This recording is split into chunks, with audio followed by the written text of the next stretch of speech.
தேனி அருகே அல்லிநகரத்தில் மே 1ஆம் தேதி பகல் 11 மணி அளவில் ஸ்ரீ திருமலை திருப்பதி சேவை சங்க புதிய அலுவலகத்தை தேனி அல்லிநகரம் நகராட்சி சேர்மன் ரிப்பன் வெட்டி திறந்து வைத்தார்.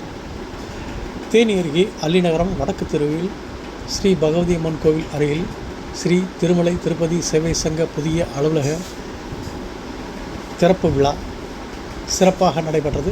இந்த நிகழ்ச்சிக்கு ஸ்ரீ திருமலை திருப்பதி சேவை சங்க தலைவர் சசிகுமார் தலைமையேற்று துவக்க உரையாற்றினார். செயலாளர் மாரீஸ்வரன் வரவேற்புரையாற்ற தேனி அல்லிநகரம் நகர்மன்ற தலைவர் ரேணுபிரியா பாலமுருகன் புதிய அலுவலகத்தை ரிப்பன் வெட்டி திறந்து வைத்தார். ஸ்ரீ திருமலை திருப்பதி சேவை சங்க பெயர் பலகையை ஜெயமங்கலம் ஊராட்சி மன்ற தலைவர் அங்கம்மாள் அல்பானி திறந்து வைத்தார்.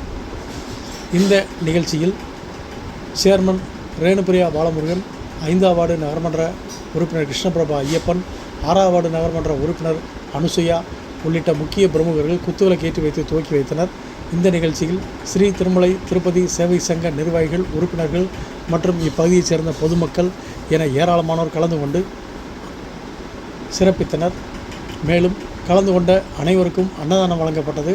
நிகழ்ச்சியின் நிறைவாக செயற்குழு உறுப்பினர் பால நடராஜன் நன்றி கூறினார்.